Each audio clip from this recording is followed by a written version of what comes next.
கர்த்தருடைய நாமத்துக்கு மகிமையுண்டாவதாக. கர்த்தர் நல்லவர். டிசம்பர் மாதம் என்றாலே நமக்கெல்லாம் தெரியும், ஆண்டவருடைய பிறப்பை அதிகமாக தியானிக்கிற ஒரு மாதம். ஆகவே சந்தோஷம், சமாதானம் நமக்கு எல்லாம் வருகிறது, அதிகமாக வர வேண்டும் என்று வாழ்த்துகிறோம். இந்த பாடல் சாரநாதராஜ் அம்மா ரொம்ப அருமையாக பாடியிருப்பாங்க. ஏசாமி ஏன் இந்த உலகத்தில் வந்து உதித்தார் என்பதை நாமும் கூட உணர்ந்தவர்களாக இந்த ஆண்டு கிறிஸ்துமஸை கொண்டாடுவோமாக.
4ஆம் அதிகாரம்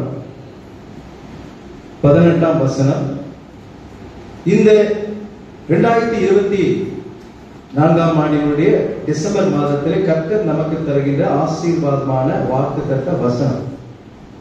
ஒவ்வொரு மாதமும் முதல் நாளிலே நம்முடைய போதகரவர்கள் அருமையான ஒரு வாக்குத்தத்தத்தை ஆண்டவரிடத்திலே பெற்று நமக்கு தருவது வழக்கம். இன்றைக்கு அது ஞாயிற்றுக்கிழமையாக இருக்கிறபடியா இந்த டிசம்பர் மாத வாக்குத்தத்தத்தை ஆராதனையிலே கொடுக்கும்படியான ஒரு சூழ்நிலை.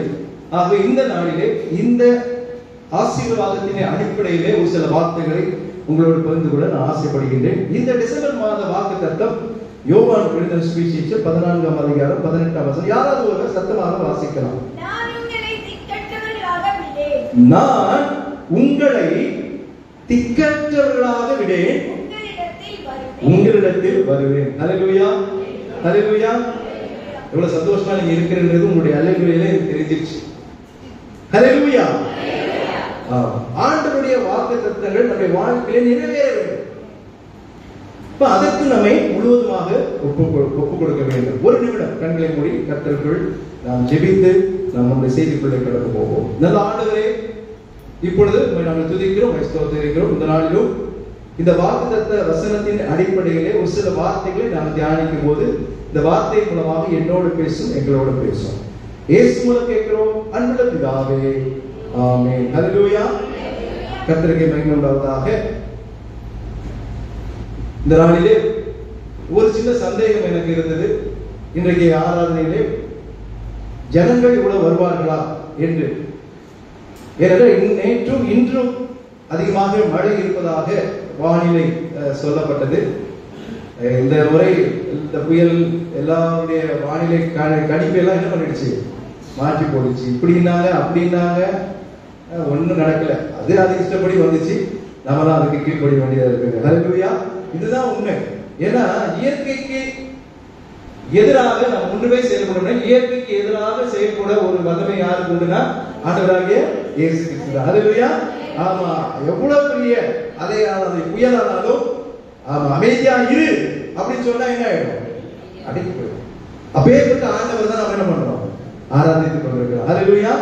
ஆகவே ஆண்டுடைய வாக்குகளை நாம் பெறும்போது அந்த ஒரு விசுவாசத்தோடு அதை நாம் பெற வேண்டும்.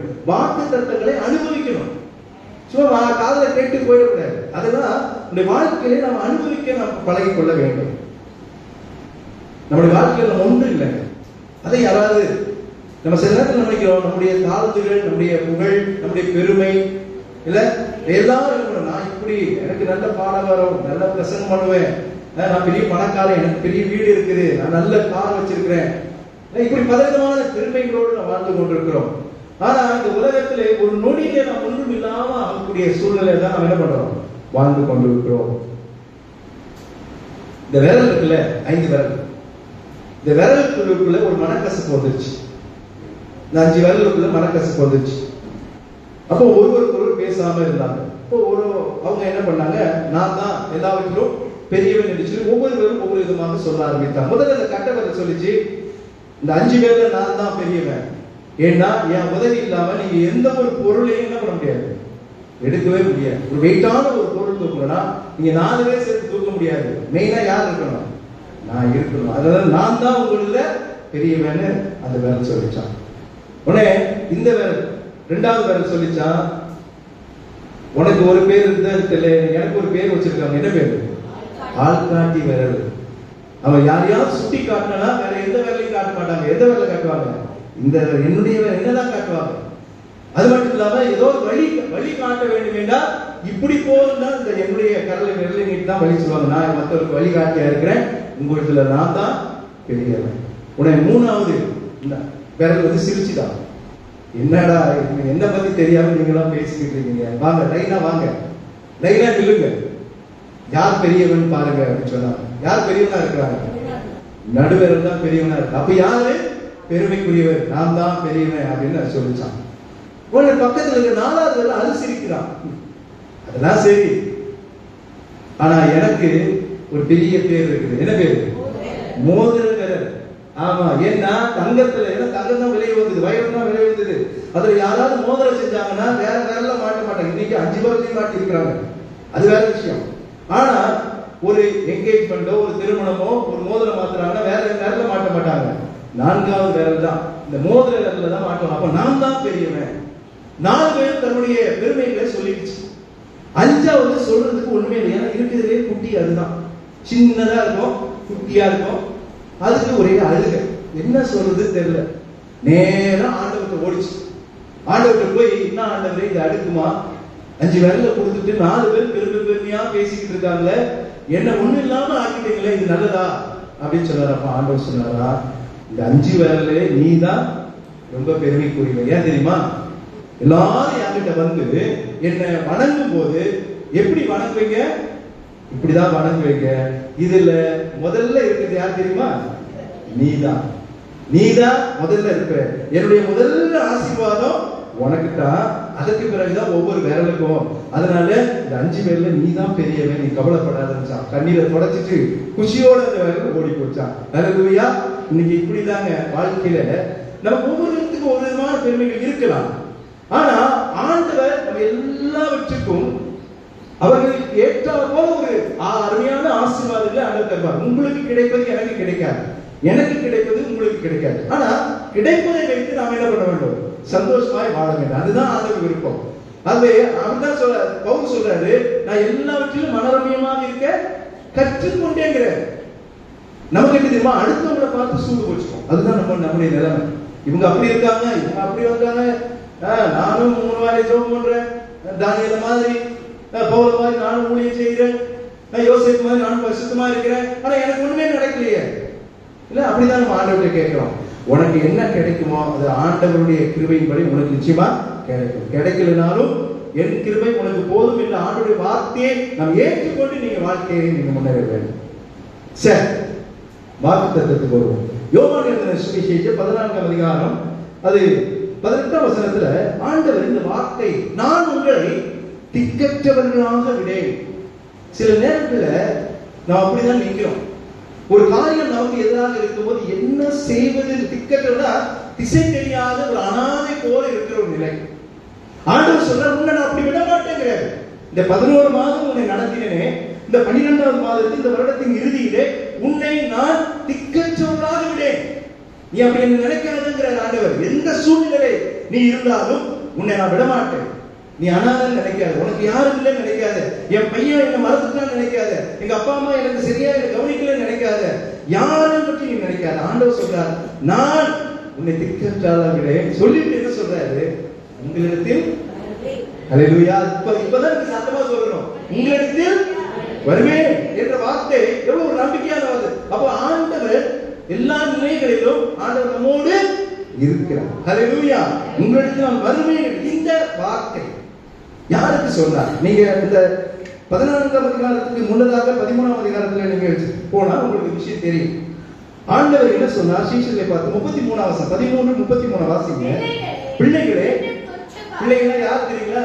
சீஷர்களை சொல்றாரு, பிள்ளைகளே இன்னும் கொஞ்ச காலம் தான் போதும் சொல்லிட்டாரு. இன்னும் கொஞ்ச காலம் தான் உங்களோடு இருப்பேன். இப்போ நம்ம நேசிக்கிற ஒருவர் இந்த வார்த்தையை சொல்லிட்டா நம்ம எவ்வளவு கலங்கி போவோம் இல்ல? நான் கொஞ்ச நாள் தான் உங்களோட இருப்பேன். அவர் எதை பத்தி சொல்றாரு? நான் சீக்கிரமாய் உங்களுக்காக மரிக்க போகிறேன். அந்த வார்த்தைக்காக தான் சொல்றேன், நான் கொஞ்ச காலம் உங்களை நீங்க என்னை தேடுவீர்கள், ஆனாலும் என்ன பண்ண முடியாது, நான் போகிற இடத்துக்கு நீங்கள் வரக்கூடாது, வர முடியாது. எப்பவுமே ஆண்டவர் பேசும்போது ஒரு குரல் இடையிடையில வந்துட்டே இருக்கும். யாருடைய குரல்? பேதுருடைய குரல். அப்ப பேதுரு சொல்ற, நீ எங்கே போகிறீர்? ஒரு கேள்வி கேட்க, நீ எங்கே போகிறீர்? அப்போ அவர் சொல்றாரு, நான் போகிற இடத்துக்கு இப்பொழுது நீ என் பின்னே வரக்கூடாது, பிற்பாடு என் பின்னே வருவாய். வர முயற்சி செய்ய சொல்லல, என்ன சொல்ற? பின்னே. அப்போ பேதுருக்கு என்ன நிச்சயம் சொல்லுகிற? பேதுருக்கு டைரக்ட் இங்கே ஆண்டவர் சொல்லிட்டாரு, என் பின்னே வருவாய். நான் போறேன், நீ அப்புறமா ட்ரை பண்ணு ஆண்டவர் சொல்லல, நீ என் பின்னே வருவாய். என்ன? பேதுரு சீஷர்களிலே முதன்மையானவன், முக்கியமானவன், ஆண்டவருக்காக இரத்த சாட்சியார் மரித்து தன் ஜீவனை கொடுத்தார். கொஞ்சம் ஆண்டவருக்கு ஏடாகுடமா பேசுவாரு, மதளிப்பாரு, ஆனா மனக்கசந்து வந்து ஆண்டவரை பின்பற்றினார். எப்ப எது கேட்டாலும் கூட வருவார். வந்து ஒரு கேட்பாரு, கேட்டு திட்டு வாங்குவாரு. அப்படி ஒருத்தர் இருப்பாங்க, நீங்க பார்த்தா தெரியும். எது கேட்டாலும் கேட்டு நல்ல விஷயம் தான் கேட்பாங்க, ஆனா திட்டு வாங்கிட்டு போவாங்க. அப்படிதான் பேர் நல்லா திட்டு வாங்குவார் இயேசு கிட்ட. ஆனா இங்க என்ன சொல்றாரு, இப்ப நீ வர முடியாது, என் பின்ன வரவும் கூடாது, ஏன்னா நான் தான் உங்களுக்காக மறிக்கணும். ஆனா என்ன சொல்றாரு, என் பின்னே வருவார். இப்படி வார்த்தைகளை சொல்லிட்டு தான் நான் போறேன், நீங்க கவலைப்படாதீங்க, உங்கள் இதயம் கலங்காது இருப்பதாக தேவனிடத்தில் விசுவாசமாயிருங்கள், என்னிடத்திலும் விசுவாசமாயிருங்கள். நான் போய் உங்களுக்காக ஒரு ஸ்தலத்தை ஆயத்தம் பண்ணின பின்பு நான் வந்து உங்களையும் என்ன பண்ணுவேன், அழைத்து செல்வேன். நானே வழியும் சத்தியமும் ஜீவனுமாய், என்னாலே இல்லாமல் ஒருவனும் பிதாவிடத்தில் வரான் என்று சொல்லி தொடர்ந்து ஆண்டவர் நம்பிக்கையின் வார்த்தைகளை சொல்லி சொல்லி சொல்லி வந்துட்டு கடைசியில அவர் முடிக்கிறதுக்கு முன்னாடி தான் சொல்றாரு, நான் உங்களை என வார்த்தைகள் மூலமாக சீஷர்களை கேட்க முடியும்.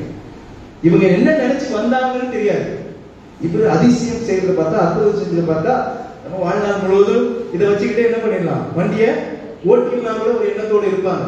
இது என்னன்னா, அது வந்து 3 வருஷம் கூட ஊழியர் செய்யல, டக்குன்னு நம்ம விட்டு போறதால நம்முடைய நிலைமை என்ன, ஒரு பயம் வந்துச்சு சீஷர்களுக்கு. அப்பதான் ஆண்டு சொல்ற, நீங்க பயப்படாதீங்க, நான் இப்ப போனாலும் நீங்க பின்னாடி வருவீங்க, ஆனா நான் உங்களை திக்கற்றவர்களாக விடேன், உங்களிடத்தில் சொல்லிட்டு முன்னாடி ஒரு வசனத்தை சொல்றாரு. 16ஆம் வசனத்துல, நான் பிதாவை வேண்டிக் கொள்ளுவேன், அப்பொழுது என்றென்றைக்கும் உங்களுடனே கூட இருக்கும்படிக்கு சத்தியாவியாகிய வேறொரு தேற்றரவாளனை. அப்போ இந்த நாளிலே ஆண்டவர் நமக்கு ஒரு தேற்றரவாளனை தந்து நம்மை திக்கற்றவர்களாக விடேன் என்று ஆண்டவர் சொல்றார். உங்களிடத்தில் வருவேன் என்று சொன்னவர் அவர் இப்பொழுது நம்முடைய வாழ்விலே அவர் தேற்றரவாளனாக அவர் இருக்கிறார். அல்லேலூயா. வேறொரு சத்திய ஆவியாகிய தேற்றரவாளனை ஆண்டவர் தந்திருக்கிறார். அவர்தான் இன்றைக்கு இயேசுவாக நம்ம மத்தியிலே அவர் விளங்கிக் கொண்டிருக்கிறார். அப்படி இயேசுவாகிய தேற்றரவாளனாகிய அவர் இந்த மாதத்திலே திக்கற்றவர்களாக விடேன் என்று சொன்னாரே, நமக்கு அவர் என்ன செய்வார்? இதுதான் இன்றைய செய்தி. இயேசு இந்த மாதத்திலே நமக்கு என்ன செய்வார்? நிறைய காரியங்கள் அவர் செய்யலாம், ஆனால் 3 விதமான காரியங்கள் இன்றைக்கு நான் உங்களோட சொல்லி நான் கடந்து போக ஆசைப்படுகிறேன். முதலாவதாக மார்க் எழுதின சுவிசேஷம் 5ஆம் அதிகாரம் 36ஆம் வசனத்தை வாசியுங்கள். மார்க் எழுதின சுவிசேஷம் 5ஆம் அதிகாரம் 36ஆம் வசனம். அவர்கள் சொன்ன வார்த்தையை இயேசு கேட்டவுடனே ஜெப ஆலய தலைவரை நோக்கி, பயப்படாதே, விசுவாச உள்ளவனாய் என்று சொல்லி போதும். ஆண்டவர் சொன்ன வார்த்தை என்ன சொன்னார்? இன்றைக்கு தேற்றரவாளனாக இயேசு இன்றைக்கு நமத்தில் வந்து, நான் உன்னை திக்கற்றவர்களாக விடேன், நான் உங்களிடத்தில் வந்து உன்னை நான் பயத்தெல்லாம் போக்கி உன்னை நான் பாதுகாப்பேன் என்று ஆண்டவர் வாக்கு கொடுக்கிறார். ஹல்லேலூயா. அவர் பயப்படாதே என்று சொல்லுகிறார். பயத்தை போக்கும் தேற்றரவாளனாக நம்முடைய ஆண்டவர் இருக்கிறார். இன்றைக்கு பயம், நேற்று கூட நம்ம எல்லாம் பயந்துருப்போம். ஆனா இந்த முன்னாடிலாம் நமக்கு இவ்வளவு பயம் கிடையாது. ஏன்னா நிறைய மீடியாஸ் கிடையாது, நமக்கு ஒண்ணு ரொம்ப தெரியாது. அதுல ஏதோ ஒன்று காத்திருப்போம், ஏதோ ஒரு மழை வரும், போயிடும். இன்னைக்கு பாதி 99% போய் நீங்க எந்த ஒரு மீடியாக்களையும் நம்பவே நம்பாது. யூடியூப்ல வரும், நான் கூட ஒரு யூடியூப் போட்டு அவ்வளவுதான் 3 நாள் கழிச்சு பாருங்க 300 சென்டிமீட்டர் மழை வரும்னு போட்டா அதையும் பரப்புறதுக்கு ஒரு கூட்டம் ரெடியா இருக்கு. ஆமா, ஆனா நாம என்ன கணித்து சொன்னாலும் அவருடைய அனுமதி இல்லாம இந்த உலகத்துல ஒண்ணுமே நடக்கவே நடக்காது. இந்த காலகட்டத்தில் புரிந்து கொண்டோம். அப்போ நிறைய பயம், இன்னைக்கு நிறைய, ஆனா நமக்கு அது பயம் இருந்தது. ஐயோ நிறைய வந்துடும், பாஸ்டர்மா ரொம்ப பயந்தாங்க. ஆனா கொஞ்சம் அப்படி வந்துருச்சு, தண்ணி வந்து எட்டி பார்த்துருச்சு. இருக்குதான்னு தெரியல, கொஞ்சம் இருக்கு வீட்டுக்குள்ள. ஏன்னா கொஞ்சம் மழை பெஞ்சா 12 நாள் வந்துடும் எல்லாருக்குமே. இப்ப நமக்கு பரவாயில்ல, நீங்க வெளியெல்லாம் பாத்தீங்கன்னா, நான் சில பேர்லாம் போன தொடர்பு வீட்டை விட்டு வெளியே வரணும், அவ்வளவு தண்ணி இருக்கு. ஏன்னா நமக்கு பெஞ்ச மழை அன்னைக்கு ஒரு பெரிய பயத்தை காட்டி இருக்கிறது. ஆக இப்படிப்பட்டான சூழ்நிலையில இங்க வாசிக்க கேட்ட பகுதியிலே எவிரு என்கிற ஜெபாலய தலைவனுக்கு ஆண்டவர் நம்பிக்கையான ஒரு வார்த்தையை சொல்லுகிறார். என்ன சொல்லுகிறார்? நீ பயப்படாது, விசுவாசம் உள்ளவனாய் இரு. நம்முடைய பயத்தை போக்கும் தேற்றரவாளனாக அவர் இருக்கிறார். இந்த நிலையை நீங்கள் ஆராய்ந்து பார்க்க வேண்டும். இது எந்த நிலையிலே ஆண்டவர் இதை, ஏன் அவனுக்கு பயம்? எல்லாம் இருக்குதுங்க. எபிரி என்பவன் பெரிய பணக்காரன், ஜெபாலய தலைவன், ஆண்டவரை மகிமைப்படுத்தக்கூடியவன், அநேக நன்மைகளை செய்யக்கூடியவன். ஆனா இவனுக்கு ஒரு பெரிய பயம் என்ன தெரியுமா? அவருடைய மகள் பெரிய வியாதியோடு மரண படுக்கையில் இருக்கிறார். நீங்க 21ஆம் வசனத்தில் 22ஆம் வசனத்தை வாசிங்க. அப்பொழுது ஜெபமாலை தலைவர்கள் ஒருவனாகிய எபிரி என்பவன் வந்து அவரை கண்டவுடனே பாதத்தில் விழுந்து, என் குமாரத்தி, என்னுடைய மகள் மரண அவஸ்தைப்படுகிறாள், நீர் வந்து அவள் மீது ஒரு கையிலே அப்பொழுது பிழைப்பாள் என்று வேண்டிக் கொண்டார். தன் மகளை குறித்ததான ஒரு பெரிய பயம். எத்தனை மகள் போடல, ஆனா ஒரே மகளா இருக்கலாம். என் மகள், என் குமாரத்தி மரண அவஸ்தைப்படுகிறாள், வியாதியினாலே மரணம். எங்கு பார்த்தாலும் வியாதி, தலைவீனம். நமக்கு பயம் தான், பெரிய பயம் என்ன தெரியுமா? வியாதியாக. மத்ததான் அடுத்ததுதான். இன்னைக்கு பார்த்தா எங்க பார்த்தாலும் நம்ம அப்படியே சொல்ல முடியாத அளவுக்கு பலவீனமாக அதிகமாக, நீங்க எங்க பார்த்தாலும் யாரு கேட்டாலும் உடம்பு சரியில்லை, ஜுரம், தலைவலி, இருமல், இல்ல இப்படி ஏதாவது ஒரு விதத்துல பலவீனமாக இருக்கு. அப்போ இங்கே இப்படிப்பட்ட பலவீனம் இருந்தாலும் பரவாயில்ல, மரண அவஸ்தை, டாக்டர்கள் எல்லாம் ஒரு கை விட்டுட்டாங்க. அப்போ ஒரு பெரிய பயத்தோடு இந்த எபிரி என்கிற ஜெபாலயத்தவன் ஆண்டவரை சந்திக்கும் போது அவர் பாதத்துல போய் விழுகிறான். விழும்போது ஆண்டவர் முதல் சொன்ன வார்த்தை தான் என்ன வார்த்தை? பயப்படாத. நிறைய நேரங்களில் ஆண்டவருடைய பாதத்துல விழும்போது ஆண்டவர் தரக்கூடிய நம்பிக்கையை தேற்றி நம்ம நம்பிக்கையா வைக்கிற ஒரு வார்த்தை என்ன தெரியுமா? நீ பயப்படாத. இந்த வார்த்தையை நம்ம மறக்கக்கூடாது. நிறைய விஷயங்களுக்கு நம்ம பயப்படுறோம். ஒரு காரியம் நடக்குதுன்னா பயம் வருது, இயற்கை. ஆனா ஆண்டவருடைய பிள்ளைகள் அந்த பயத்தோடே வாழக்கூடாது. பயம் வந்தாலும் ஆண்டவரிடத்தில் நீங்க கொடுங்க, ஆண்டவர்கிட்ட ஒப்பு கொடுங்க. ஏன்னா அவர் சொல்ற, நான் உன்னை திக்கற்றவர்களாக விடேன், நான் உங்களிடத்தில் வருவேன். ஆண்டவர் வாக்கு கொடுத்துட்டாரு. இந்த மாதத்தில் உங்களுடைய பயங்களை ஆண்டவர் போக்குவதை, அது எந்த எவ்வளவு பெரிய பயமா இருக்கட்டும், ஆண்டவர் எல்லாவற்றையும், இந்த காரியம் உங்களுக்கு தெரியும். உங்களுடைய தனிப்பட்ட வாழ்க்கையை பலவிதமான பயங்களோடு நாம் வாழ்றோம். எனக்கு ஒரு பயம் உண்டு, உங்களுக்கு ஒரு பயம் உண்டு. ஆனா ஆண்டவர் சொல்ற, நீ பயப்படாது, விசுவாசம் உள்ளவனாய்.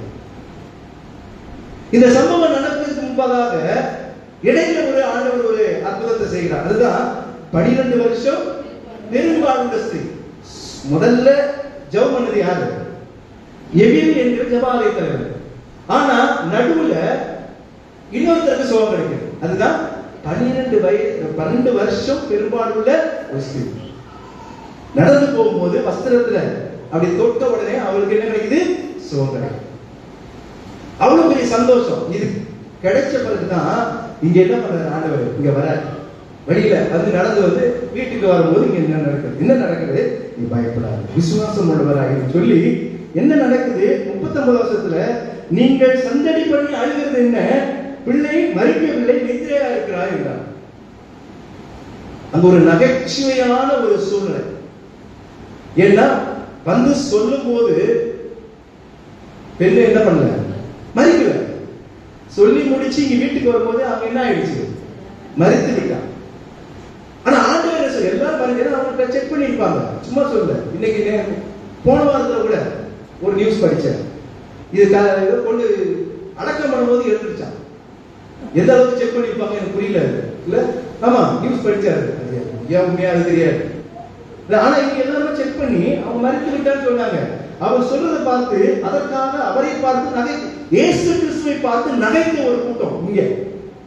ஏன்னா எல்லாருக்கும் தெரியும் அவர் செத்துட்டாங்க. ஆனா ஆண்டவர் சொல்ற, அவர் சாகல, தூங்கி விட்டார். எப்படி இருக்கு யோசிச்சு பாருங்க. இல்ல ஒருவேளை எபிரி கூட இன்னும் அதிக பயத்தோடு இருந்திருப்பான். ஒருவேளை விசுவாசமா இருந்து சொல்லி வார்த்தையை கேட்டா கூட இங்க வந்து பார்த்தா என்ன நடந்துச்சு? செத்துட்டான். ஆண்டவர் சொல்றாரு, அங்க போறாரு, பிள்ளைய கையை பிடிக்கிறாரு, என்ன சொல்றாரு? தலித்தாகுமே என்றார். அப்படின்னு என்ன அர்த்தம்? சிறு பெண்ணே, மரித்திருக்கிற பெண்ணை உயிரோடு எழுப்புகிறது யாருக்கு மட்டும் உண்டு? ஆண்டவர் இயேசு கிறிஸ்து உண்டு. ஹல்லேலூயா. அப்ப உங்களுடைய சின்ன சின்ன காரியம் தான் நம்ம வாங்கிட்டு இருக்கிறோம். மரணம் தான் கடைசி. அந்த மரணத்தையே உயிர்த்த ஆண்டவர் வல்லமை உள்ளவர்னா உங்களுக்கு வருகிற சின்ன சின்ன காரியத்துக்கு நீங்க பயந்துகிட்டு இருக்கிறீங்க. ஆண்டவர் சத்திய ஆவியாகிய வேறொரு தேற்றவாளனை அனுப்பி, நான் உங்களை திக்கற்றவர்களாக விடேன், நான் உங்களிடத்துல வருவேன். வாக்கு கொடுத்துட்டேன், உங்களுடைய பயத்தை தான் போக்குவார். இந்த காரியம் என்ன நடக்க போகுது?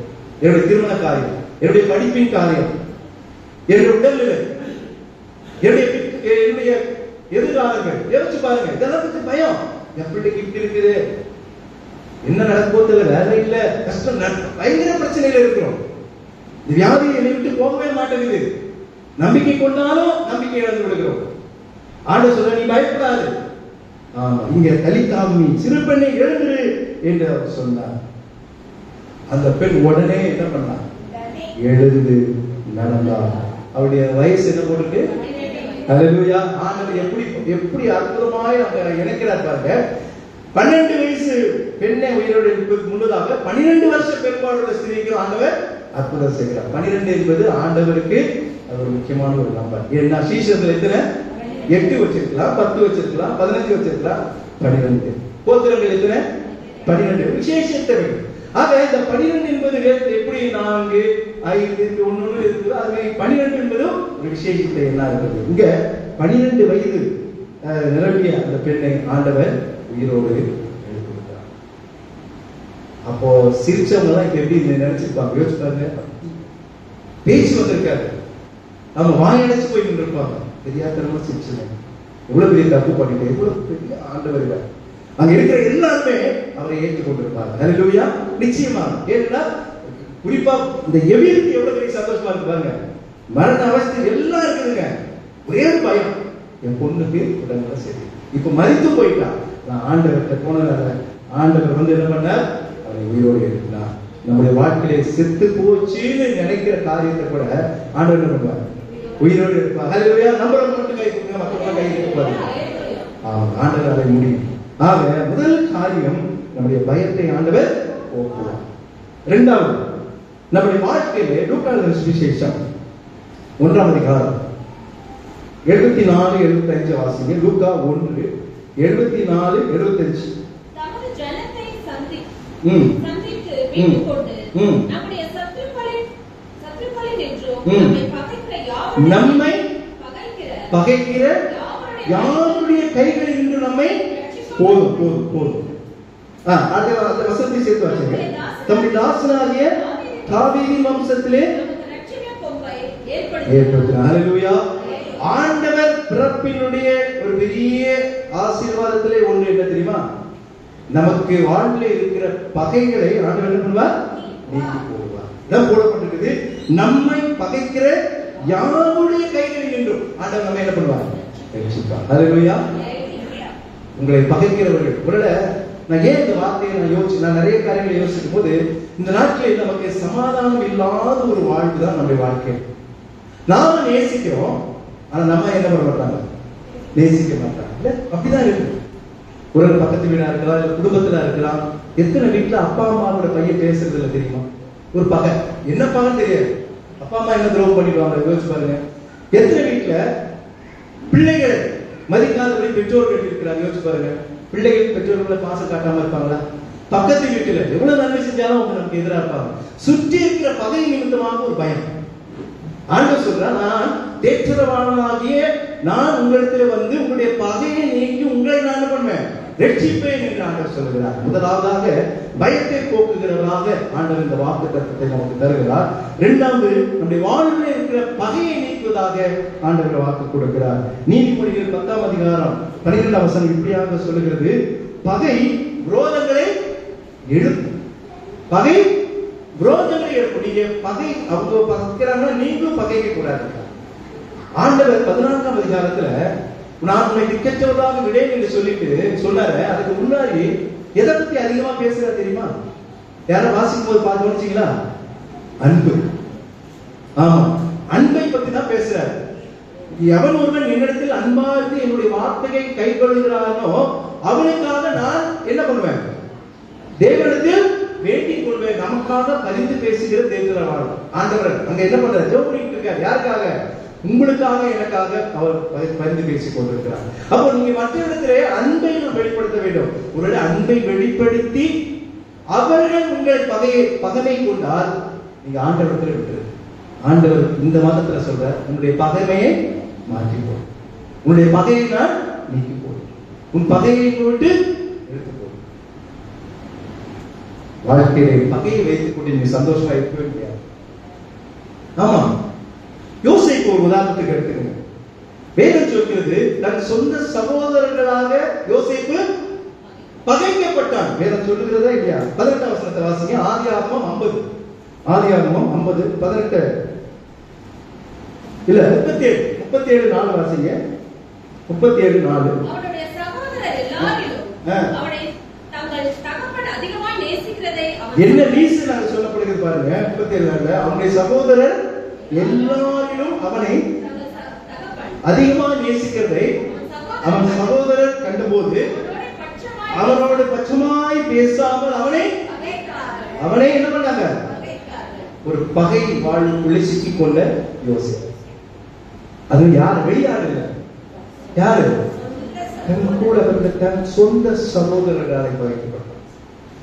ரீசனே இல்லைங்க, அவன் ஒன்றும் சொல்ல போடல.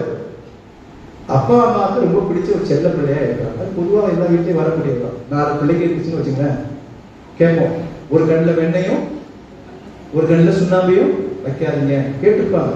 ஒரு 2-3 பிள்ளைங்க இருக்க வீட்டில் அந்த சண்டை நடந்திருக்கும். நீங்க அந்த பிள்ளைக்கு மட்டும் கொஞ்சம் ஓரம் வந்து பண்றீங்க இல்ல. அத பொதுவாகவே உண்மையான பெற்றோர்கள் அப்படி யாரும் 10 பிள்ளை இருந்தாலும் 10 பிள்ளைங்களும் அவங்களுக்கு நேசிக்கிற பிள்ளைகள் தான். ஆனா இங்க வேதம் சொல்கிறது யோசேப்பின் மேல பெற்றோர்கள் அதிக அன்பு வைத்திருந்தார். என்ன ரீசன் தெரியும்? யோசேப்பு ரொம்ப நல்ல பையன். இவங்களை காட்டிலும் யோசேப்பு ரொம்ப சூப்பரான ஆள். அப்பா அம்மாவுக்கு சொல்ற கீழ்படிவான், பேச்சு கேட்பான், தட்ட மாட்டான், அண்ணன் பேச்சு கேட்பான், எல்லாருக்கும் கீழ்படிவான். ஆனா யோசேப்புடைய சகோதரருக்கு இவங்க நினைப்பாங்க. இவங்களுக்கு அவங்களுக்கு பிரச்சனை கிடையாது. பிரச்சனை அப்பா அம்மா இவனை நேசிக்கிறது. என்ன பிரச்சனை இல்ல. ஆனா இந்த பகையை ஆண்டவர் என்ன பண்ணுகிறார்? யோசேப்புக்கு மாற்றி போடுகிறது. ஒருவேளை பகைக்காம இருந்தா அவன் கடைசி வரைக்கும் அங்கே என்ன பண்ணிருப்பான்? ஆளுதான் பேசிக்கிட்டு இருக்கு. நீங்க சில நேரத்தில் உங்களுக்கு விரோதமாக காரியங்கள் வருகிறது, நீங்க பயப்படாது. ஏன் ஆண்டவர் இந்த காரியத்தை நமக்கு தரார்? எனக்கு இது பிடிக்கலையே, எனக்கு இது விரோதமாக இருக்கிறத, இதை வச்சு நான் எப்படி போவேன், இப்படிலாம் ஒரு கலக்கத்தோடு இருக்கும். ஆனா ஆண்டவர் செய்கிற எல்லாமே உங்களுக்கு நன்மைக்கு ஏதுவாகத்தான் ஆண்டவர். தாவீது அப்படிதான் சொல்றாரு, நீங்க தீமை செஞ்சீங்க, அதே ஆண்டவர் நன்மையாய் மாற்றி போன. ஆமா, தீமை மாதிரி ஆண்டவர் நமக்கு தீமை செய்ய மாட்டாங்க, மனிதர்கள் செய்வாங்க, பகைப்பாங்க. ஆனா ஆண்டவர் அந்த பகையை தீமையை என்ன பண்ணுவார்? நன்மையாய் மாற்றி போடுவார். ஹல்லேலூயா. ஆமாங்க, நம்முடைய பகையை நீக்கும் தேவனாக அவர் தேற்றரவாளனாக நம்முடைய வாழ்வில் இருக்கிறார். நடந்த சம்பவம் உங்களுக்கு தெரியும். ஒரு குழியில தூக்கி போட்டார், கொல்ல போனாங்க. நியாயமா அவன் கொல்ல போனாங்க. ஆனா அவனுடைய தம்பி அவன் மேல ரொம்ப பாசம் உள்ளவன். ஏன் வீணா போடுறீங்க, அவனை எங்கேயாவது எகிப்துல வராங்க, அடிமை விற்கிறதுக்கு வராங்க, அவங்களுக்கு வித்து விட்டு வச்சுட்டு போயிடறாங்க. குழியில தள்ளி விட்டு போயிடறாங்க. அவங்க வராங்க, காப்பாத்துறாங்க, எடுத்து போயிடறாங்க. எங்க போயிடறாங்க? எகிப்துக்கு போயிடறான். யோசிச்சு பாருங்க, ஒருவேளை எகிப்துல போன இடத்துல ஒரு சிறை கைதியாக போன யோசேப்பை ஆண்டவர் ஒரு சூழ்நிலையில என்ன பண்ணி வச்சிருந்தார்? உயர்த்தி வச்சிருந்தார். ஹல்லேலூயா. ஆமா, உயர்த்தி வச்சிருந்தார். எவ்வளவு பெரிய இடத்துல இருந்தா. ஆமா, அவன் ஆர்டர் போடுற அளவுக்கு அவன் யாருக்கு சொல்றானோ அதுதான் நடக்கும். ஒரு அவன் தன் தகப்பனோடு தன் தாயோடு அவன் இருந்திருந்தானா சண்டை போட்டுட்டே தான் இருந்திருக்கும். கடைசி வரைக்கும் சண்டையா தான் இருந்திருக்கும், அங்க பிரச்சனையா தான் இருக்கும். ஆனா இவனை ஆண்டவர் அங்க கொண்டு போய் உயர்த்தி வைத்தார். நடக்குது தெரியுமா? பகைகளை மறக்க செய்து யாரெல்லாம் பகைத்து இவனை தூக்கி கீழே போட்டு இவனை கொண்டு விடுவேன் என்று அவங்கெல்லாம் இவனுடைய காலையில விட வச்சார் ஆண்டவர். ஹல்லேலூயா. அப்படி நம்ம ஜெபம் பண்ண யாரும் என்ன பகைச்சவங்களை என் காலையில் வேணாம், பகையை எடுத்து போட ஆண்டவரே, அவ்வளவுதான். ஏன்னா எனக்கு சந்தோஷம் இல்லை, மகிழ்ச்சி இல்லை, நான் குடும்பத்துல நிம்மதியா இருக்க முடியல, ஏதோ சின்ன காரியங்களுக்காக ஒரு பகைமை வளர்ந்து கொண்டே இருக்கிறது. வேண்டாம், தேற்றரவாளனாகிய ஆவியை உனக்கு நான் தருவேன் என்று சொல்கிறேன். என்னுடைய பகைகளை எடுத்து போடு. இங்க பாருங்க, இப்ப வாசிங்க. ஆதியாகமம் 50ஆம் அதிகாரம் 18ஆம் வசனத்தை வாசிங்க. பின்பு போய் முன்பாக தாழ விழுந்து, இதோ நாங்கள் உமக்கு அடிமைகள் என்றார். அதை சொல்லுங்க, கண்டிப்பா நீங்க சொல்லுங்க. ஹல்லேலூயா. எவ்வளவு அருமையான ஆண்டவர் பாருங்க. யாரை அடிமையாய் விட்டார்களோ இப்போ அவரை பார்த்து தன் சகோதரர்கள் சொல்ற வார்த்தை என்னது? நாங்கள் உங்கள் எப்படி மாத்திட்டார் பார்த்தீங்களா? அடிமையாக விற்கப்பட்ட யோசேப்பு இடத்துல இப்போ இவர்களுக்கு யார் அடிமை? தன் சகோதரர்கள் அடிமை. நம்மளால அந்த இடத்துல என்ன பண்ணுவோம்? நல்ல உழுதா, என்னடா கம்மியா உழுதுருக்க, நல்ல ஃபுல்லா உழு. என்ன குழியில தூக்கி போட்டல, நல்ல ஃபுல்லா உழு. சொல்ல மாட்டோமா? அவ்வளோ ஒரு கோபத்தோடு இருக்கும். ஆமா, வைரல் சிலர் சொல்லுவாங்க, செத்தாலும் அவன்கிட்ட பேச மாட்டேன், ரொம்ப நல்லவங்க அவங்க தான், அவங்களெல்லாம் மறக்கவே மறக்காதீங்க. ஆமா, ஆண்டவர் பிள்ளைங்க அந்த வார்த்தையை நம்ம சொல்லக்கூடாது. பகைகளை நம்ம மறக்கணும், ஆண்டவர் மறக்க செய்வான். அதற்காகத்தான் வேறொரு தேற்றரவாளனை ஆண்டவர் அனுப்புகிறேன். நான் உங்களுக்கு வருவேன், நான் உங்களுக்கு திக்கற்றவர்களா, உங்களுக்கு மகிழ்ச்சி இல்லாத சூழ்நிலை இருக்கிறதா, பகையோடு நீங்கள் வாழக்கூடிய சூழ்நிலை இருக்கிறதா, ஆண்டவர் யோசேப்பினுடைய நிலையை மாற்றி போட்டது போல ஆண்டவர் உங்களையும் மாற்றி போடுவார். என்ன நடந்தது? அவன் சொல்றான், யோசேப்பு அவர்களுக்கு பயப்படாதீர்கள், நான் தேவனா. அருமையான யோசேப்பை இயேசுவோடு ஒப்பிட்டு பேசுவார். அவ்வளவு ஒரு நல்ல ஒரு பரிசுத்தமான ஒரு மனிதன். நான் தேவனா, நீங்கள் எனக்கு தீமை செய்ய நினைத்தீர்கள், தேவனா இப்பொழுது ஹல்லேலூயா. காலம் வரும் உங்களை நான் பார்த்துக்கிறேன்னு காத்திருக்கிறார். நீங்க வீட்டுல போய் படிச்சு பாருங்க. அப்படியே கட்டி பிடிச்சு ஒரு பெரிய சினிமா ஓடுது. ஆமா, பெரிய ஒரு சினிமாவே அங்க நடக்குது. அப்படியே ஆளாளுக்கு கட்டி பிடிச்சி கண்ணீர் விட்டு, ஆஹா எனக்கு இப்ப எப்படி இருக்கு, ரொம்ப நாளுக்கு அப்புறம் சண்டை போட்டவங்க பிரிஞ்சா நீங்க பார்த்தா தெரியும். அப்படியே ஓடி வந்து கட்டி பிடிச்சு அப்படியே ஒரு சந்தோஷத்தை கொண்டு ஆண்டவர் நம்முடைய பகையை நீக்குவதாக அவர் வாக்கு கொடுக்கிறார். மூன்றாவது ஒரே ஒரு காரியத்தை நான் சொல்லி வாசிக்கிறேன். அப்போஸ்தலர் 1ஆம் அதிகாரம் 8ஆம் வசனத்தை வாசிங்க. எல்லாருக்கும் தெரிந்த வசனம். அப்போஸ்தலர் 1:8. பரிசுத்த ஆவி வரும்போது நீங்கள் பலனடைந்து எருசலேமிலும் யூதேயா முழுவதிலும் சமாரியாவிலும் பூமியின் கடைசி பரிந்தும் எனக்கு சாட்சியாக இருப்பீர்கள் என்றார். ஹல்லேலூயா. மூன்றாவது, ஆண்டவர் தேற்றரவாளனை தந்து நம்ம பரிசுத்த வாழ்க்கை உள்ளே வாழ்வதற்காக உதவி செய்கிறார். பரிசுத்தத்தை தருவதாக ஆண்டவர் வாக்கு கொடுக்கிறார். நீங்கள் எனக்கு சாட்சியாக. பரிசுத்த ஆவி தேற்றரவாளன் உங்களோடு இருக்கிறார்களா? நீங்க எப்படி இருப்பீங்க? சாட்சி உள்ள வாழ்க்கை வாழ. வேற ஏதாவது சொல்லல. அடையாளங்களோடு, அற்புதங்களோடு, பாஷைகளோடு, தீர்க்க தரிசனங்களோடு, அதெல்லாம் ஆண்டவர் சொல்ல. நீங்கள் எனக்கு சாட்சி. இந்த வார்த்தை நம்ம மறந்துடக்கூடாது. நீங்கள் பரிசுத்தம் உள்ளவர்களாக இருந்தால்தான் நீங்க எப்படி இருக்க முடியும்? சாட்சி உள்ளவர்களாக வாங்க. நீங்க சாட்சி உள்ளவர்களாக இருக்கணும்னா நீங்க பரிசுத்தம் வேணும்னா தேற்றரவாளனுடைய உதவி உங்களுக்கு வேண்டும். தேற்றரவாளனுடைய உதவி உங்களுக்கு வேண்டாம். நீங்கள் ஆண்டவரை அன்பு கொண்டு அவருடைய கற்பனைகளை கைக்கொள்ளலாம். அப்படியே பின்னாடி வாக்கு வந்தீங்கன்னா முன்னாடி வரும். அப்போ பரிசுத்தத்தை தருவதாக ஆண்டவர் வாக்கு கொடுக்கிறார். இதற்கு அநேக உதாரணம் இருந்தாலும் ஒரு உதாரணத்தை சொல்லி நான் முடிக்கின்றேன். அப்போஸ்தலர் 7ஆம் அதிகாரம் 55ஆம் வசனத்தை வாசிங்கள். அப்போஸ்தலர் 7ஆம் அதிகாரம் 55ஆம் வசனம்.